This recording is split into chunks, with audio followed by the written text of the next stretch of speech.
Okay, I have no idea if this is gonna work, but this is trying out the sounds like it's going. You know, this thing actually has its own compressor and EQ and stuff, so maybe I don't know. Okay, I have no idea if this is gonna work, but this is that sounds pretty good. Okay, so I guess the first thing I want to do here. Well, that's cool. This thing actually works, huh? So Jack sent me. Jack was having trouble with some edits he wanted to do, so I'm gonna take a look at these.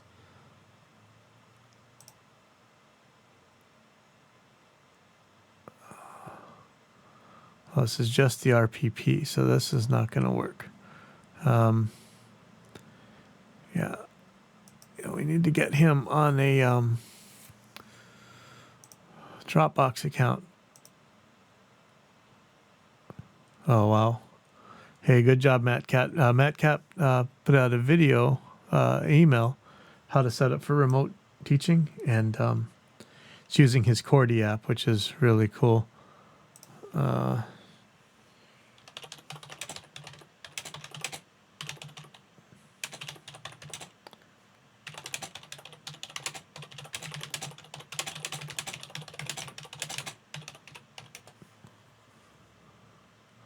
Let's see. So I want to show. Oh man, let's see. I want to show how to edit this guitar thing, but you're just gonna have to tell him that you got to send the audio too. So you just send an RPP, so that's really not going to do it. But let me show you what I did here. This is actually kind of crazy. So I always talking about how hard it is to get audio from one place to another on Windows or even on Mac. And I need to get from my DAW to OBS, and the way I'm doing it, I brought home a Motu 896, which doesn't have loopback, but it does have 2 sets of ADAT I/O, and so I'm sending out of ADAT1, out of ADAT-A into the in of ADAT-B, and so I'm using the output 1 and 2 of ADAT-A as my my headphone outputs. It's also the outputs for Reaper here. So ADAT optical A1 and 2. And that way, when I go to OBS, my OBS input is ADAT B1 and 2. And see, let me, I'm gonna play a click track in Reaper so you can see that. And so that's playing through there, and you should be able to hear it on Facebook and YouTube and Twitch and whatever else I'm streaming to. So that's how that's working.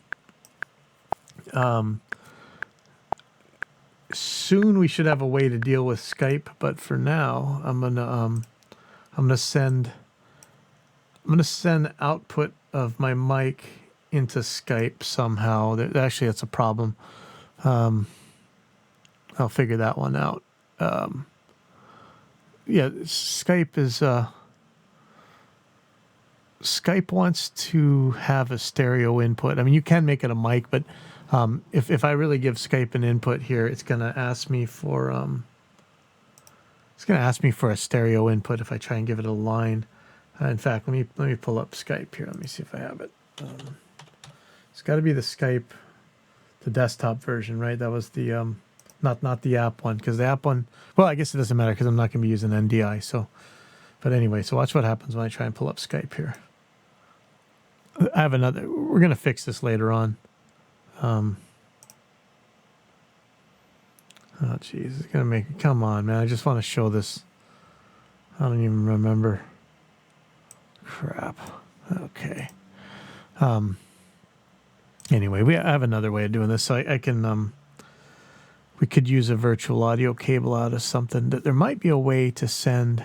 So you guys might know there's a way to do NDI with OBS. In fact, let me pull this up. NDI. So NDI source. You can talk to Skype on here, but I'm not positive that you can send to Skype from here. So that's a big problem. And I'm not sure how we would know which part of OBS you're sending it. You could send OBS monitor out to Skype. What I was using was the webcam. The virtual cam was going to be my camera output to Skype. So I suppose I could send my OBS monitor out to Skype somehow, because my monitor out, let's see what I did here. My monitor out right now is going to main 1 and 2, but if I send that out, yeah, well, you can use Camlink, but there's still weird issues. There used to be Soundflower. That was a way that you could do it. The trick is being able to use your low latency drivers. Like if I wanted to give up my low latency stuff, because normally when I'm broadcasting, I'm also recording like an entire drum set. I've got a band that needs to monitor, and so they need to hear as low latency as possible. And so I can't use things like Voicemeeter or Virtual Audio Cable or the Dante VIA system or any of that, because I have to give my main ASIO drivers to that system, and then the DAW is going to end up with a lot of latency. So like if I were on Mac and I were using Soundflower, I'd be moving around using Core Audio, and so like if I was using my actual RME drivers for the seriously low latency, I'd lose those. It's less of a pain on the Mac, but you still, for the most part, are going to have to give up your extreme low latency performance to do it. So loopback drivers are good, and the RME ones on Mac work fine. But man, nobody wants to buy $1 million RME just to. So a lot like I'm doing right here. I'm actually using a hardware where I'm taking out one set. I mean, but this is like a 32 channel interface right here. So I got plenty of channels I can waste, especially when I'm at home. But it sucks, So my plugin company is working on a couple of things to fix that, and especially while this crazy virus is going around, everybody has to do things remotely. No, see, that's the thing. Is this is actually a single machine thing, and that's why. With 2 machines, you can get away with it, but then you get a whole new set of problems.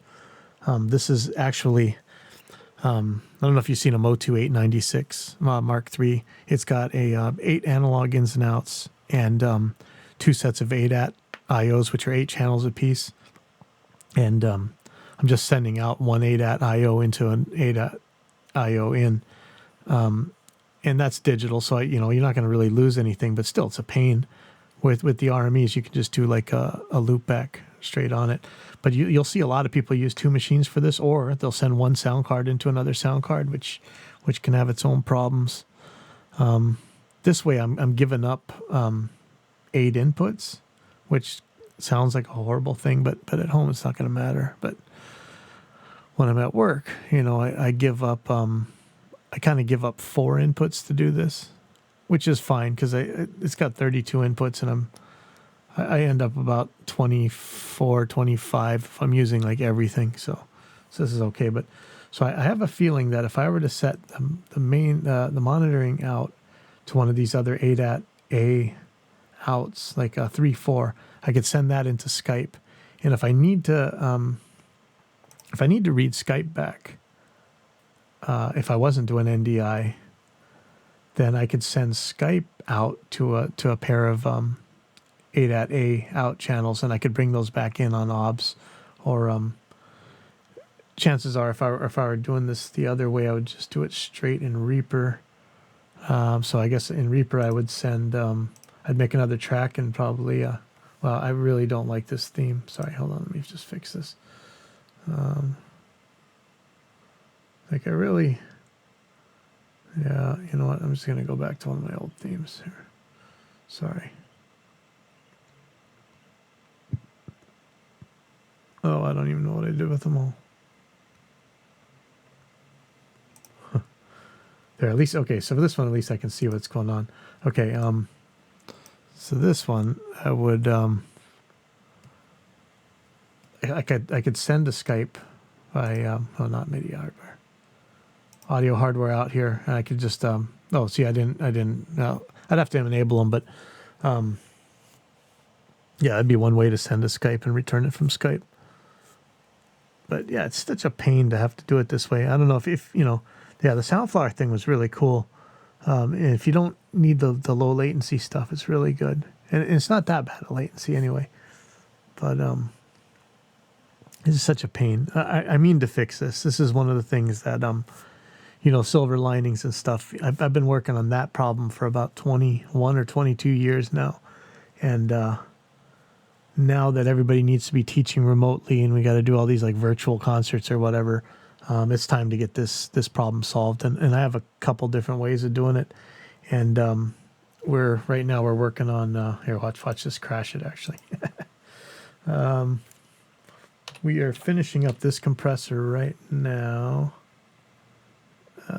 This is our new compressor called Intuition, and finally we got scaling going. So that's this one's meant to be like a like an oscilloscope. Let me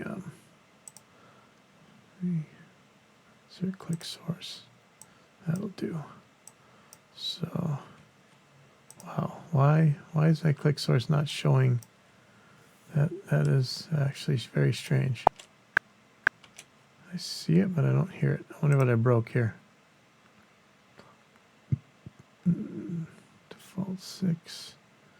I better reinstall the default theme here. Yeah, see, I did something weird. Let me kill the... nobody wants to hear that. Let me kill the master send. So anyway, this new compressor... it's going to be like an oscilloscope, so I can actually put this in beat sync mode. And this way, yeah, let me set this to an A measure.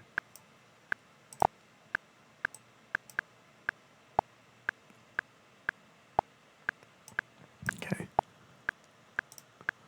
So you're going to be able to see what the compressor actually does. This is actually a click track. It's kind of the worst thing in the world to see here, but you're going to see the it's like a gain reduction meter. Yeah, this is really hard to see actually.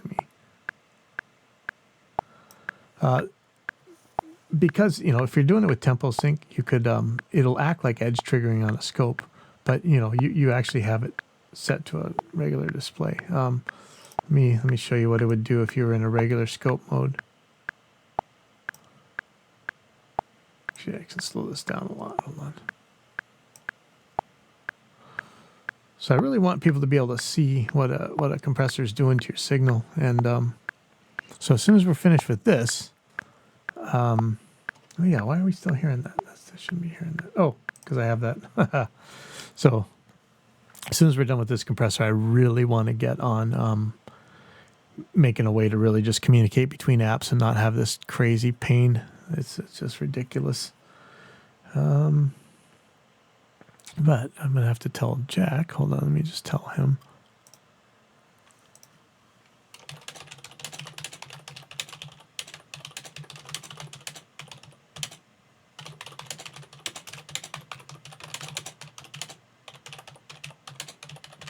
He sent the